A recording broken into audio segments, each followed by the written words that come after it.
반갑습니다. 안녕하세요. 네이버 블로그 속성 가해를 해드리는 AMPN 글로벌 관리실 너구리 한진호 과장입니다. 반갑습니다. 예, 오늘은 제3강 검색에 잘 뜨는 블로그 글쓰기라는 제목으로 강의를 준비했습니다. 좀 쉽게 준비했으니까 처음 시작하는 블로거 분들이 보시고 많이 도움이 되셨으면 좋겠네요.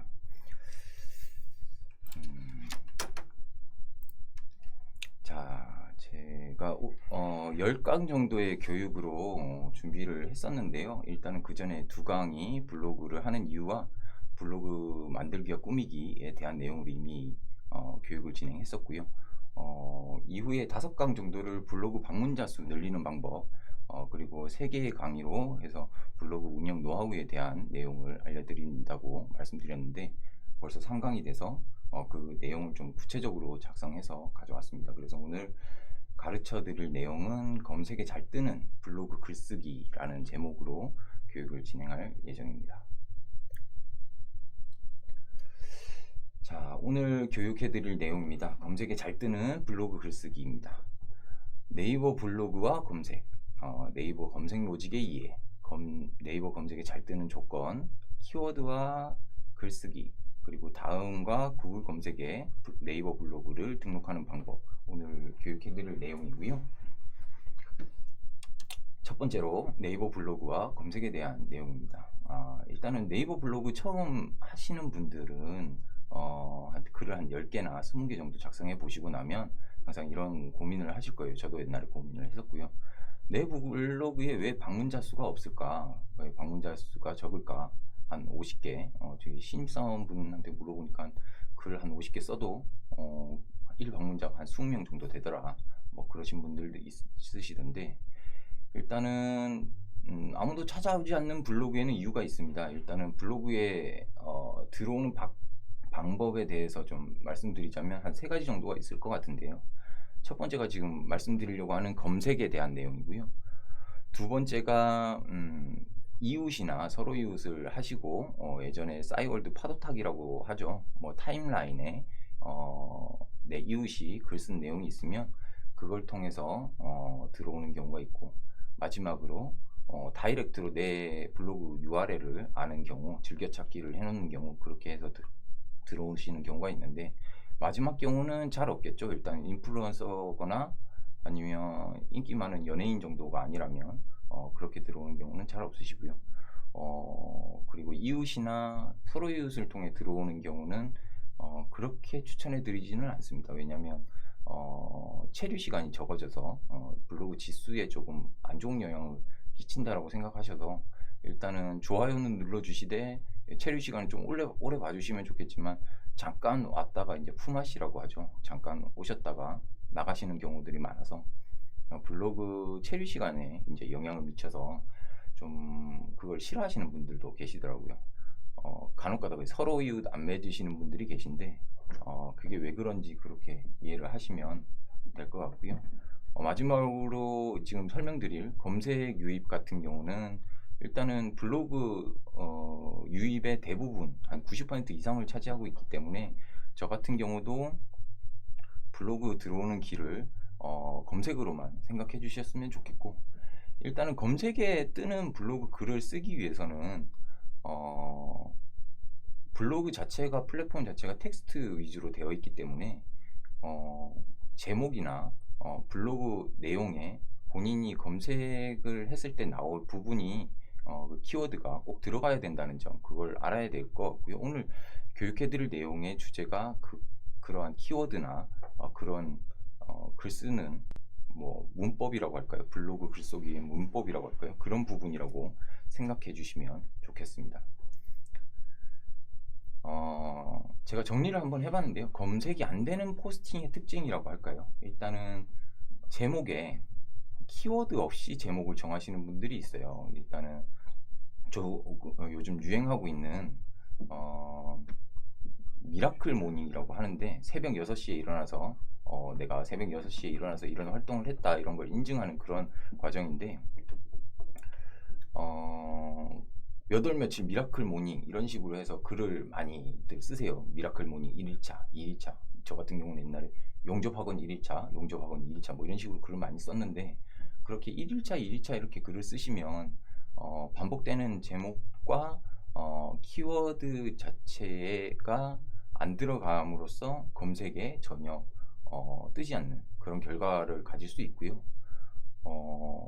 일단 뒤에 다시 한 번 더 설명드릴 거기 때문에 이런 키워드가 없는 키워드 제목 쓰시면 안 된다 말씀드리고 싶고, 다음으로 설명드릴 내용은 글자 수가 현저히 적은 경우입니다. 보통 이제 요즘 인스타그램이나 페이스북 많이 하시는데 텍스트가 한 100자 이하인 경우가 좀 많으세요. 예, 그런 경우에는 여러분들 이 텍스트 기반이다 보니까 100자 이하 되는 컨텐츠 같은 경우는 전문성이 떨어진다거나 그런 식으로 생각을 해서 좀 좋은 블로그다라고 평가를 하지 않는지 일단은 검색에는 잘 안 뜹니다. 일단 카테고리마다 조금 다르긴 하겠지만 좀 그런 경향이 있고요. 보통 이제 100자 이하신 분은 한 500자 이상 써주십사 얘기하는데 그거는 뒤에 어떤 정도의 텍스트를 써야 된다, 그건 다시 한번 알려드릴게요.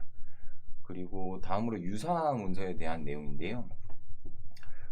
유사 문서란 거는 텍스트 내용이 한 70% 이상이 동일한 내용이면 과거의 글을 상단 노출을 해주고 새로 쓴 글, 뺏겨 쓴 글이라고 표현해야겠죠. 그런 글들은 검색 누락시키는 그런 상황을 말씀드리는 건데요.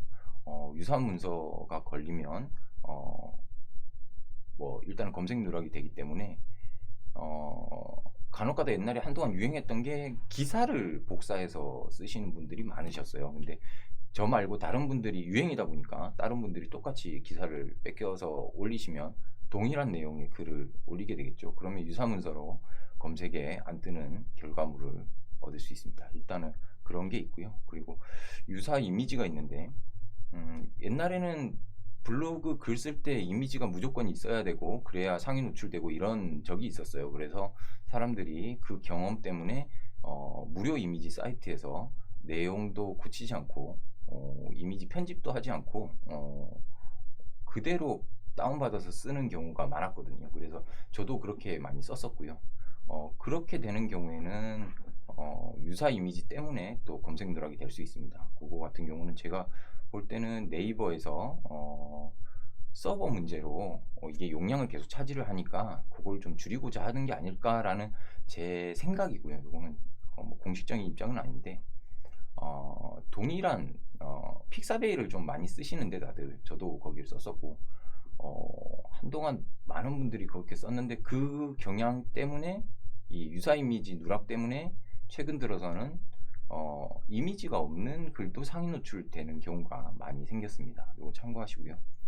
다음으로 링크입니다. 이건 좀 심각한 문제인데 쿠팡 파트너스라고 해서 최근에 쿠팡에서 자기네들을 홍보해주는 링크 값을 드리고 파트너들에게 수수료를 드리는 그런 경우가 있는데 쿠팡 파트너스를 통해서 돈을 많이 버는 사람들이 생기다 보니까 기계적으로 이거를 생성해서 링크 값을 넣는 블로그를 올리는 사람들이 많이 늘었어요. 그걸 통해서 돈을 아주 많이 버신 분도 있다고 알고 있습니다. 그걸 또 가르치는 분도 계시고요.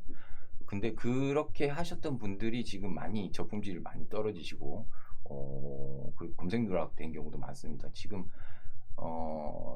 현재 상황으로 말씀드리자면 쿠팡 파트너스 링크를 본문에 삽입하시는 경우 무조건 검색 누락이 되는 걸로 알고 있고요. 저 같은 경우는 쿠팡 파트너스로 돈 벌려고 했던 적이 없기 때문에 그 사례만 알고 있지만 이제 저 같은 경우도 비슷한 경우를 겪었던 게 제 출처를 명확히 하려고 자료 출처를 명확히 하기 위해서 국세청이나 고용노동부 사이트의 사이트 주소를 반복적으로 제가 좀 밑에 링크 값을 올렸었는데 그 덕분에 그 글들이 검색 누락이 되는 경우가 있었습니다.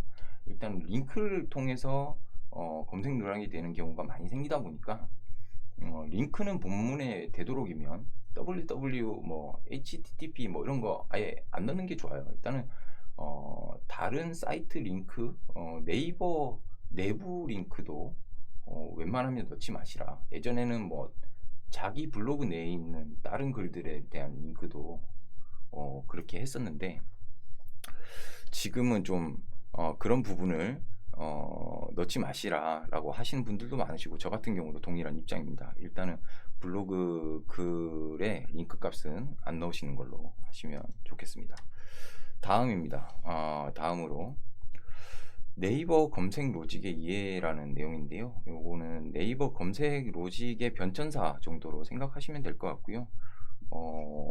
네이버 검색 로직이 현재까지 이제 3개 정도로 대표적으로 이름을 갖고 있는 검색 엔진 이라고도 부르는데 그런 게 있습니다. 리브라와 C랭크, 다이아 이렇게 3가지가 있는데 지금 현재로서는 C랭크와 다이아가 같이 운영되는 것으로 알고 있습니다.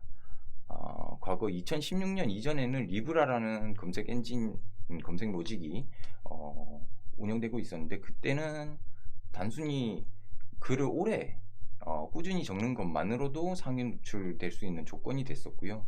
한 달 보름 45일 정도라고 보통 얘기하시는데 꾸준히 45일 동안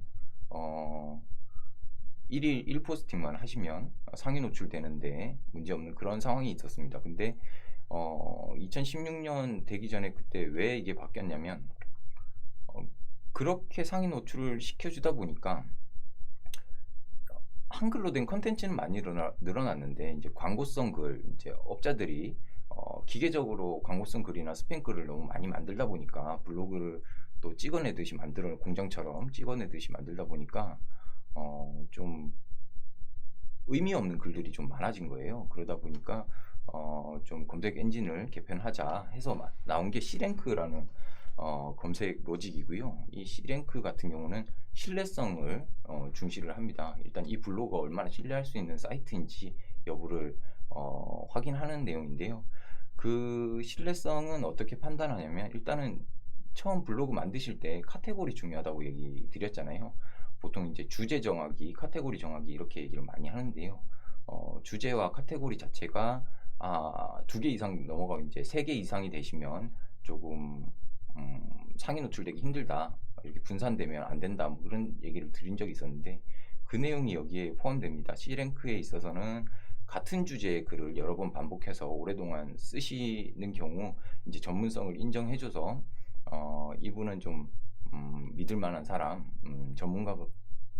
전문가이다 이런 식으로 인정을 해주고 상위 노출을 시켜주는 그런 결과값을 보여드립니다. 그리고 그렇게 해주다 보니까 오래 하신 분만 상위 노출되고 새로운 블로거들이 설 자리가 없다 보니까 그리고 또 오래된 자료들이 더 선호되는 그런 상황이 됐어요. 그래서 새로운 블로그들, 새로운 참신한 글들을 좀 검색 상위 노출에 뜰 수 있게 해주고자 일단 다이아 로직이라는 게 생겼는데 다이아 로직은 어떻게 보면 간단히 설명드리자면 참신함 그리고 개성이라고 할까요? 일단은 본인의 의지, 본인의 의견, 본인이 경험했던 그런 것들을 선호한다라고 해서 루머라고 할까요? 이게 한동안 다이아 로직이 생기고 나서 생겼던 루머가 사람이 들어간 이미지가 있어야 된다. 아니면 나는 이라는 1인칭의 주어가 들어가는 문장을 좋아한다. 라는 그런 루머가 있었는데 그거는 루머고요. 일단은 다이아 로직을 통해서 다이아 로직과 C랭크가 지금 같이 운영되고 있는데 다이아 로직의 특징이라고 한다면 C랭크로 신뢰성을 확보한 블로그의 글과 다이아로 인해서 참신함을 가진 새로운 글들을 통해서 검색 결과를 만들어줬을 때 유저, 이제 검색하는 사람들이겠죠. 검색하는 사람들, 블로그 검색을 이용하는 사람들이 봤을 때 체류 시간이 얼마나 되고 방문자 수가 이렇게 들어와서 다른 글들을 또 얼마나 보고 뭐 그런 재방문율이 얼마나 되고 그런 것들을 판단을 해서 새로운 검색 로직을 즉각적으로 한 일주일에 한 번, 한 달에 한 번 계속적으로 업데이트를 한다라고 알고 있습니다. 그래서 이런 부분을 좀 복잡하죠, 어떻게 보면. 근데 이거를 복잡한 내용을 설명은 드렸지만 결과적으로는 조금 간단하게 설명드리자면 분야별로 좀 다릅니다. 아까 카테고리나 뭐 이런 주제 얘기를 드렸는데 다양한 카테고리 중에서 그 카테고리마다 특색이 있어요. 일단은 요리 블로거라든지 예를 들어서 뭐 여행 블로그라면 사진을 좀 많이 넣으시죠. 그래서 어디 어디 여행 이렇게 국내 여행 키워드로 검색을 해보시면 이미지가 한 15개에서 25개 정도 그 정도 되는 이미지를 가지고 계시고 텍스트량도 한 3,000자 이상 뭐 그렇게 되는 경우도 있습니다. 근데 저같이 비즈니스 일반 분야 하시는 분들은 조금 달라요. 이제 텍스트 기반이다 보니까 법률이라든지 이런 부분을 좀 하시는 분들은 그 내용이 이미지가 없는 경우도 많고요. 그리고 굳이 동영상이 없어도 상위 노출되는 경우도 있습니다. 그러다 보니까 검색 엔진 뭐 검색 로직 뭐 설명은 드렸지만 요거를 너무 개의치 마시고 내가 참신한 글 그리고 어느 정도 수준이 되는 글들을 같은 주제 내에서 글을 쓰면 되는구나 요 정도만 이해해 주시면 될 것 같고요. 검색에 잘 뜨는 조건이라고 해서 제가 준비를 해봤습니다. 앞쪽에 검색 엔진 이렇게 복잡하게 말씀드리지 말고 일단은 그래서 어떻게 쓰라고 뭐 이렇게 단순하게 물어볼 수 있잖아요. 그래서 제가 준비해봤는데요. 요 정도는 쓰면 좋지 않을까 하는 일단 최소한의 네이버 글쓰기의 문법이라고 할까요? 그런 걸 준비해봤는데요. 일단은 키워드가 들어간 제목, 누군가 검색해서 들어올 때 이런 검색을 통해서 들어왔으면 좋겠다 하는 그런 내용의 키워드가 들어간 제목이 일단 되어야겠고요. 그리고 그 키워드가 본문 내용에 반복적으로 한 5번 정도라고 하겠습니다. 뭐 3번도 괜찮은데 일단 5번 정도는 반복될 수 있게 작성을 하시고요. 그리고 본문 내용이 뭐 다른 분들은 이제 블로그 강의하시는 분들 보통 800자에서 1500자 사이의 글을 꾸준히 쓰시라 이렇게 얘기하시는데 저는 이게 무슨 평균치를 낸 건 아니고 그냥 제 요 정도는 써야 된다라고 제가 생각하는 기준입니다. 뭐 이렇게 테스트를 해본 건 아니기 때문에 너무 그렇게 믿지 마시고 그렇지만 무조건 500자 이상은 쓰셔야 돼요. 근데 1000자 이상 쓰시면 좋다. 그 정도 설명드리고 유사문서 회피 같은 경우는 본인이 얻고자 하는 키워드를 검색했을 때 본인이 쓰는 글이랑 동일하면 한 70% 이상 동일하면 유사문서로 누락되기 때문에 그 부분을 일단은 키워드 검색하셔가지고 한번 확인해 보시면 될 것 같고요. 일단은 베끼지 않으면 조사와 어미가 다르고 문장의 앞뒤가 다르기 때문에 그렇게 유사문서로 걸리진 않겠지만 베끼시더라도 혹시나 베끼시더라도 조금씩 문장을 글자 수를 30% 이상 더 많이 적으시면 유사문서 회피가 가능합니다. 뭐 그런 내용 좀 어떻게 보면 꼼수인데 좀 알려드리고요. 그리고 이미지와 동영상은 이미지는 꼭 넣으시라 한 장 이상 꼭 넣으시라고 말씀드리는데 보통 이제 썸네일이라고 하는데 검색하시면 텍스트 옆에 표지 같이 이렇게 뜨는 게 있어요. 그런 게 텍스트 옆에 있는 것과 없는 블로그에 들어오는 유입되는 양이 다르기 때문에 일단은 한 장 이상의 이미지를 꼭 넣으시라 말씀드리고 동영상을 넣으시면 가점이 요새 있습니다. 동영상을 조금 확보를 하려고 네이버에서는 가점을 주고 있기 때문에 무조건 아무 쓰잘데기 없는 동영상이라도 일단 관계가 있으면 좋겠죠. 그런 내용의 동영상을 나중에 동영상 쉽게 만드는 방법도 강의를 해드릴 거니까요. 그런 거 넣으시면 좋고요. 그리고 지금 이상적인 상위 노출 포스팅의 조건이라고 좀 준비해 봤습니다. 이게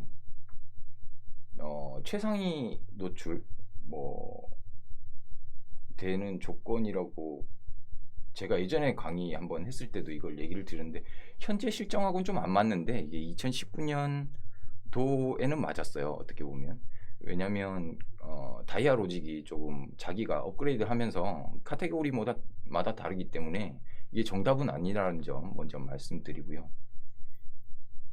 예전에 제가 이 대행사를 입사하기 전에 다른 업체에서 인사 담당자 하고 있을 때 그때 이제 좀 급여가 좀 안 나와서 제가 알바를 좀 했습니다. 그때 건바이 건으로 글을 써서 상위 노출시켜주는 그런 아르바이트를 할 때 그때 저랑 거래하시던 업체가 블로그 마케팅 대신해주는 그런 업체에서 이렇게 조건을 내거셔가지고 그때 생각이 나서 조금 이것도 공유하려고 가져왔는데요. 그때 당시에는 이제 키워드가 앞쪽에 있는 제목을 선호했었고, 지금은 조금은 다르지만, 그리고 글자 수가 3,500자 이상, 거기다가 키워드 앞쪽에 제목에 들어갔던 키워드가 9회에서 12회 정도 반복되고, 이미지가 9장 이상 15장 미만 뭐 그 정도 되고, 블로그 동영상은 최근 들어 얘긴데 뭐 요게 이제 들어가면 좋다더라 뭐 그런 게 있기 때문에 이런 식으로 블로그 포스팅을 하면 상위 노출하는데 제일 좋다더라 라는 거지만, 현재 시점에서는 아까도 말씀드렸듯이 본인이 원하는 키워드를 검색을 먼저 해보시고 상위 노출된 글들을 한번 평가를 해보시면 키워드가 몇 번 반복됐네 라든지 이미지가 몇 개 들어갔네 뭐 그런 것들을 본인이 보시고 판단하면 좋을 것 같습니다. 다음으로 키워드와 글쓰기인데요. 앞서 계속 말씀드렸던 키워드에 대한 내용을 조금 설명드리려고 합니다. 일단은 키워드 같은 경우는 검색할 때 검색창에 쓰는 유저들이 사용하는 언어라고 생각하시면 되고요. 보통 문장을 쓰고 검색하는 경우가 없기 때문에 단어 조합으로 많이들 쓰십니다. 그래서 이 키가 되는 단어들을 얼마나 잘 활용해서 글을 쓰느냐, 이게 제일 중요한데요. 일단은 블로그 주제와 맞는 키워드를 사용하셔야 되는데 블로그에서는 글의 카테고리를 저 같은 경우는 이제 비즈니스라고 걸어놓고 요리 글을 올린다거나 키워드를 뭐 만드는 레시피 뭐 이런 식으로 올린다거나 하시면 안 돼요. 일단은 키워드가 적절한 주제와 어울렸을 때 그게 이제 가점이 되고 전문가로서의 확인을 받게 되는 거지. 주제에 벗어나면 안 되고 카테고리에 벗어나면 안 되기 때문에 글의 카테고리는 자기 블로그랑 유지를 하면서 글 키워드는 또 다른 걸 사용하시고 뭐 이렇게 하시면 조금 안 좋고요. 일단 저는 그렇게 몇 번 썼어요. 일단 일상글에다가 요리 글을 쓴다거나 일상글에 국내 여행을 쓴다거나 주제는 일상으로 걸어놓고요. 뭐 그렇게 많이 했는데 그걸 다 찾는지는 잘 모르겠어요. 일단은 그걸 통해서 저 같은 경우 일상글에 지금 후라이팬 빵이라고 할까요? 후라이팬 빵이 지금 상위 노출되고 있는 걸 알고 있는데, 후라이팬으로 빵 만들기 일상글에다가 요리글을 썼는데 상위 노출이 되더라고요. 아무튼 그런 경우가 있었고, 다 잡아내지는 못합니다. 일단 좀 제 경험상 좀 재밌는 경우를 하나 더 설명드리고 싶은데, 제가 근로기준법 몇 조 이렇게 한 모든 조항을 제가 다 먹고 있었는데 어느 순간 근로기준법 60조가 가장 핫한데, 그게 연차 휴가에 대한 내용입니다. 그게 샘플로 연차 휴가에 대해서 글을 쓰고 저희 직원분들한테 교육을 들어가려고 보니까 어떤 분이 제 거 위에 계시더라고요. 검색 상위에 있으셔가지고 어떤 분인가 싶어서 들어갔더니 전도사님인지 교회 목사님인지 모르겠는데 연차 휴가에 대해서 뭐 종교적으로 이렇게 평가를 해두셨더라고요. 일단은 그런 기도문 같은 그런 내용인데 그게 상위 노출이 돼 있어요. 일단은 네이버 검색 로직이 완벽하지는 않다. 그걸 설명드리고 싶어서 말씀드리고, 일단 그럼에도 불구하고 키워드가 제목에 있고 본문 내용에 반복이 됨으로써 그러한 글들도 상위 노출될 수 있다. 그런 얘기를 말씀드리고 싶었고요. 그리고 요즘 핫한 게 인플루언서라고 하는데요. 예전에 2016년까지만 해도 파워 블로거라는 제도가 있었습니다. 어느 정도 1년 동안 활동을 잘했던 블로거들을 파워 블로거로 선정하고 그 블로거들한테 이제 딱지를 달아주는 거죠. 그래서 힘을 좀 실어주고 그렇게 활동하시라고 그렇게 했었는데, 파워 블로거지 뭐 그런 사태도 벌어지고 좀 안 좋은 영향이 있다 보니까 그 제도를 없앴습니다. 대신에 이제 영향력 있는 블로거라는 의미로 인플루언서라는 제도를 지금 도입을 했는데요. 그 조건은 나중에 교육을 해드릴지 모르겠지만 제가 인플루언서가 아니기 때문에 현재 뭐 교육을 해드릴 수 있을지 모르겠습니다. 일단은 뭐 조건이 뭐 3,000명 이상의 이웃과 뭐 어느 정도의 방문자 수 뭐 그런 게 있는데,